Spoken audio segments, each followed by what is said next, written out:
Kyle hit the ground hard and the world became fire and twisted metal spinning through violet skies.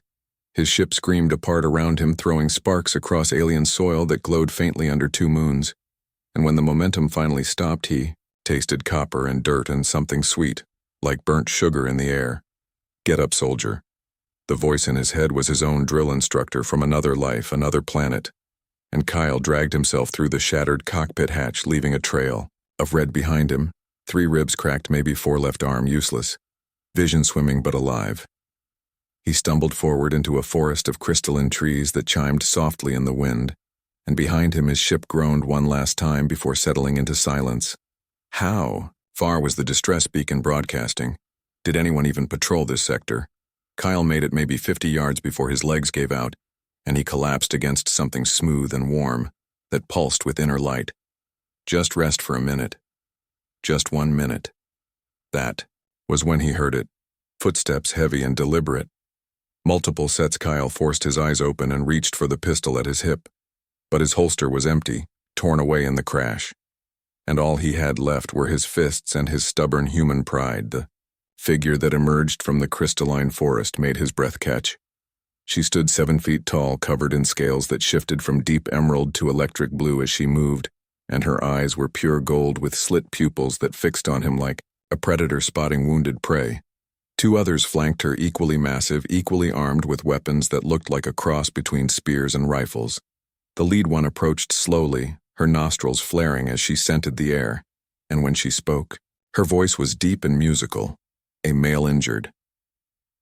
Mine. Kyle tried to stand, but his body refused, and she was on him in 2 strides, one clawed hand gripping his throat and lifting him like he weighed nothing. Her golden eyes studied his face, his body cataloging him with an intensity that made his skin crawl. Strong for a male, scars a warrior perhaps. "Put me down." Kyle growled through gritted teeth, and her eyes widened slightly at his tone. "It speaks, it commands. How amusing." She shifted her grip to the back of his neck, possessive and controlling, and began walking back the way she came, dragging Kyle along like a prize. The other 2 fell in behind them, and Kyle heard them chittering in a language that sounded like wind through crystals. His vision blurred again, from pain and blood loss, but he caught glimpses of their destination through the trees. A city of spires and bridges, all made from the same glowing crystal as the forest massive structures that reached toward those violet skies, and everywhere he looked he saw them, alien women, warriors, hunters, giants, moving with lethal grace through streets and markets. The males he spotted were different, smaller, delicate, dressed in flowing garments and jewelry. They kept their eyes down, moved quickly, stayed out of the way. Kyle realized with cold clarity what kind of society he had crashed into. The warrior woman carried him through winding streets, ignoring the stares and calls from others. Some shouted offers in that crystalline language, others laughed. One reached out to touch Kyle's hair, and his captor snarled something sharp that made the other back away immediately. They entered a fortress at the city's heart, all sharp angles and defensive positions. Inside, the air was cooler, scented with something like cinnamon and ozone. She finally released him in a large chamber with floors of polished stone and walls covered in weapons and trophies. Kyle collapsed immediately, his legs refusing to hold him anymore. The woman circled him slowly, and when she spoke again, he realized she was switching to his language, pulled somehow from his mind or his ship's computer. "I am Zara, queen of the 4th hunting clan. You are my captive. My prize." Kyle looked up at her, and despite the pain, despite the situation, felt anger flood hot through his veins. Humans don't do captivity. Well, Zara tilted her head, the scales along her neck flaring slightly. "Then you will learn." She clapped her hands, and 2 smaller aliens appeared, males who kept their eyes averted as they hurried to Kyle's side. They carried medical supplies and began working on his injuries with surprising efficiency. Zara watched from a throne-like chair, her golden eyes never leaving Kyle's face. "Tell me, human, what brings you to my world navigation?" "Error," Kyle said through gritted teeth as one of the attendants reset his ribs. "Storm damaged my systems. I was trying to reach the relay station at Kepler 7. You will not reach it now. Your vessel is destroyed. You belong to me until I decide otherwise." Kyle met her eyes and saw the challenge there. The absolute certainty that he would submit like the males of her species, like everyone in her world submitted to the strong, and something in him, something hardwired into human DNA refused. Then you don't know much about humans. Her scales rippled with what might have been amusement or irritation. Enlighten me. We're persistence hunters, Kyle said. We don't quit, we don't break, and we definitely don't belong to anyone.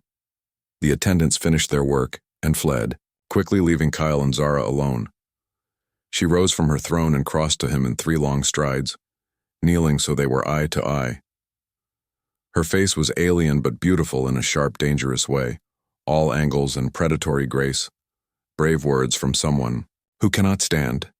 Try me tomorrow, Kyle said, and was surprised to find himself smiling despite everything. When I can stand, Zara's golden eyes searched his face, and something shifted in her expression. Curiosity, perhaps, or recognition. Very well human. Tomorrow, you will show me this strength you claim, and if you fail, you will accept your place deal. The days that followed blurred together in a haze of recovery and observation. Kyle learned quickly. The society here was matriarchal to an extreme. Females hunted, fought ruled males were decorative prizes traded and collected, but never taken seriously as equals. It explained Zara's confusion with him, her expectation of submission. When Kyle could finally walk without assistance, Zara took him to a training arena, circular space surrounded by other warriors who came to watch. She handed him a wooden staff and took one herself. Show me, she said simply. Kyle tested the weight of the weapon and felt muscle memory kick in. Years of military training. Hand-to-hand combat. Drills he moved Zara was faster, stronger, but Kyle had something she didn't expect. Human aggression. Human unpredictability. Human refusal to accept defeat. He used her size against her, stayed inside her reach, made her work for every strike. When she swept, his legs he rolled and came up swinging. When she tried to pin him, he twisted and nearly locked her arm. The watching warriors fell silent. This was not how males fought in their world. This was not submission. Kyle saw the moment it changed in Zara's eyes, the moment she stopped seeing him as a prize and started seeing him as a threat, as an equal. She came at him full force then, and Kyle met her strike for strike until they both crashed to the ground, locked together, breathing hard. Her face was inches from his. Her scales had shifted to deep red. Your heart is racing. Kyle managed, so is yours. They stayed frozen like that for a heartbeat too long. Then Zara pulled back sharply and stood. Enough that night, Zara came to the room where Kyle was kept. Not as captor, but as something else. She carried a bottle of some amber liquid and 2 cups. Sit with me. Human Kyle joined her on the balcony overlooking the glowing city. She poured drinks, and they sat in silence watching the twin moons rise. Your kind is dangerous, she said finally. Why? Because you make me question. Question what? Everything. She looked at him and her scales shifted to softer colors. Blues and purples. Our males are weak-bred to be decorative and docile.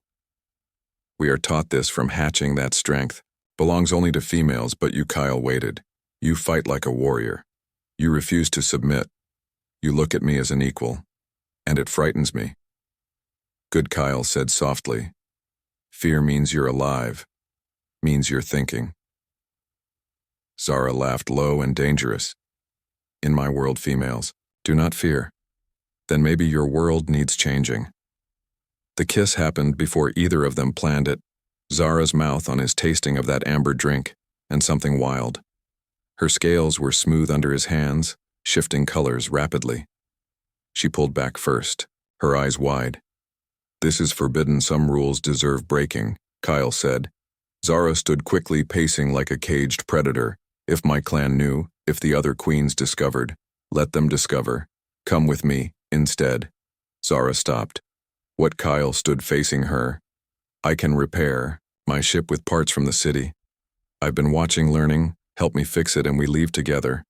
See the galaxy as partners. Not queen and captive. Just 2 warriors. She stared at him, and Kyle saw the war in her eyes. Duty versus desire. Everything she knew versus everything she felt. I would lose my throne, you'd gain freedom. I would be outcast, you'd be alive. Really alive. The attack came 3 days later. Another queen named Thera had heard rumors of Zara's strange captive. She arrived with her hunting party demanding to see the human male, demanding to claim him by combat if Zara refused to trade. Kyle heard the commotion from the workshop where he'd been gathering parts. He grabbed a metal rod and ran. The throne room was chaos. Zara faced Thera and 5 warriors. Her own guards looked uncertain. Combat over males was unusual. Usually they were simply exchanged without violence. You dishonor yourself, Thera was saying, growing attached to a prize. Give him to me and retain your dignity. Zara's scales flared. Pure crimson. He is not yours to take. Then defend your claim, warrior to warrior. Thera drew her weapon and the others followed suit. Kyle burst through the doors at a dead run. The warriors turned, surprised. Males did not interfere in challenges. Males did not fight. Kyle slammed the metal rod into the nearest warrior's knee and she went down hard. Then he was moving, fighting, using every dirty trick he knew.